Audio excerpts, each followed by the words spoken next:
What's going on, you guys? It's your host with the most, the real Taylor Nicole, and I am back with another episode of Let's Talk Black History, where we talk about a person, place, or thing. In these segments, we breaking down Black history like we're breaking down some crackers, and I mean like the ones you can eat, not the y'all know what I meant.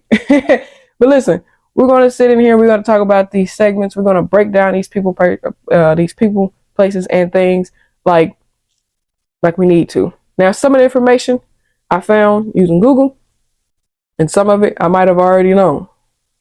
But it is your job to make sure that you take the information I gave you and go dig in a little bit further, because you might find out something that I didn't know.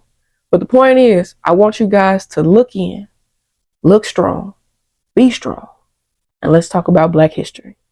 Now, if you do like watching these week after week, and keep watching on YouTube, Instagram, TikTok, Facebook, and Threads. That's perfectly fine. It's free over there. And we all like free. But if you're the type of person that don't like getting cut off and you like seeing it in full, then you need to go to patreon.com movies with Tay. That's patreon.com/movies with Tay. Now, eventually the name will change, but I'll give you a heads up. So always click the link in my bio so you can always go to the right website. But without further ado, without further more, let's jump into another segment of Let's Talk Black History.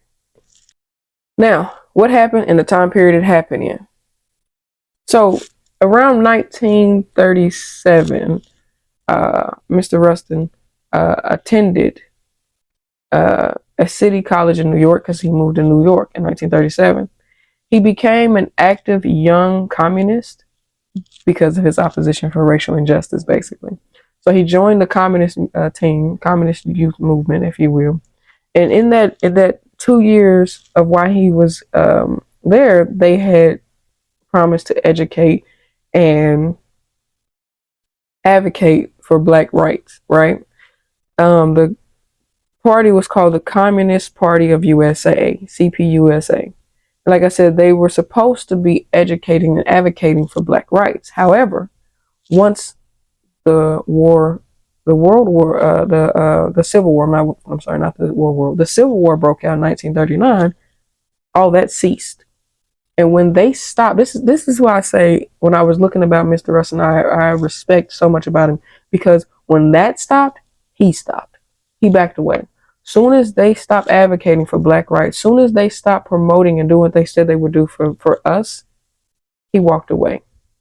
If there's no room to make sure that we are held up in a higher degree, and we are being advocated for, and we are being pushed to the forefront, there's no room for me.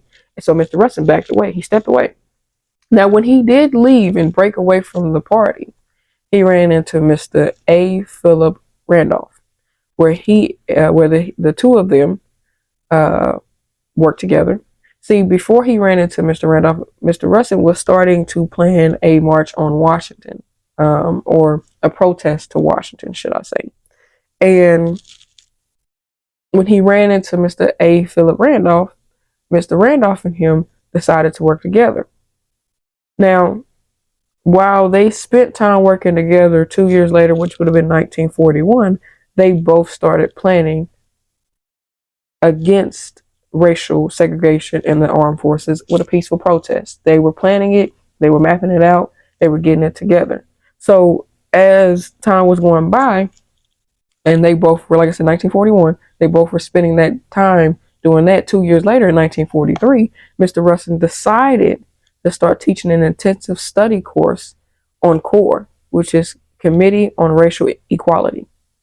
This was his step to helping educate people on how to do a peaceful protest. This was his step on educating people on what they're protesting about. This is his way of educating people on how to just be educated.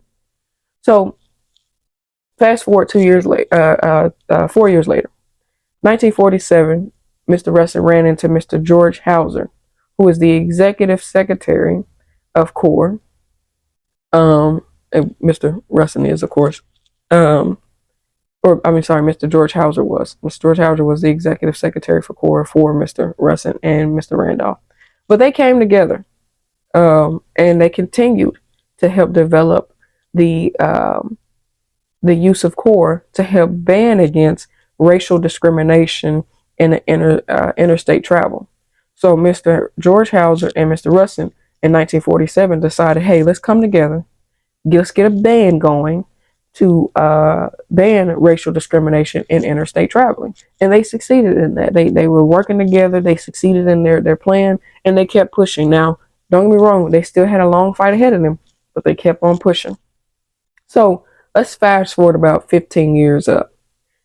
1962, Mr. Rustin decided to purchase an apartment in Penn South Complex in West Chelsea, Manhattan. Now, I'm not going to say why that was important. Go Google that and you find out.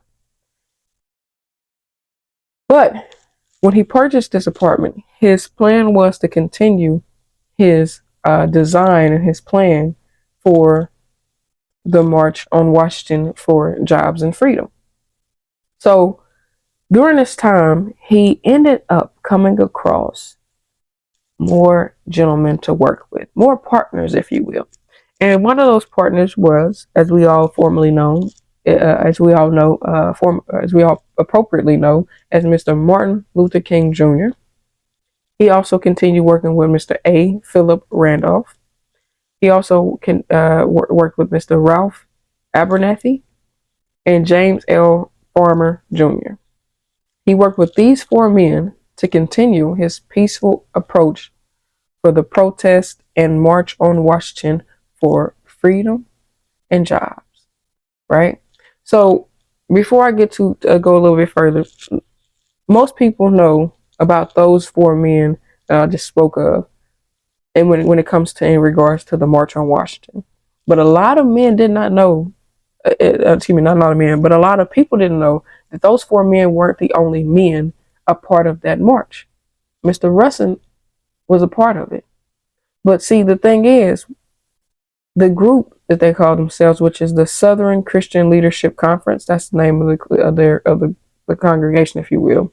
See, what a lot of people don't know is that because Mr. Rustin's sexual orientation was visibly well known, in 1963, when they did the March on Washington for the freedom and jobs, Mr. Rustin, even though he was the organizer, was not put in the forefront because of his sexual orientation. So because of that, Mr. Rustin made sure that the people who led that march were aware and well equipped, informed on a peaceful protest, know how to conduct one, know how to move in one. So he educated everyone, including those four men. He educated all of them on what it was like to be peaceful in their protests. So you have people like Martin A. Philip Randolph, Mr. Ralph Abernathy, and Mr. James L. Farmer Jr., who were part of the march, and so was Mr. Rustin. Now, to most people, would the march had been successful if Mr. Rustin wasn't the organizer? It probably would have been still successful. Maybe not to the degree of what we know it as, but it still would have been successful. However, because of Mr. Rustin's prominent leadership and his ability to organize correctly, it flowed exactly how he assumed it would.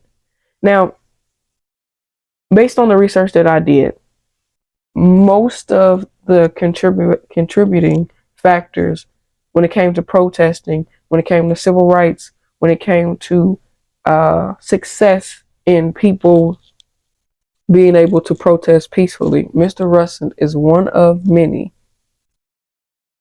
who did not get their due just credit, because he was a big part of the peaceful protest movement, a big part of it. Now, one last thing before I move on to the next part. What I read was that because of his sexual orientation, they kept him out of the public eye.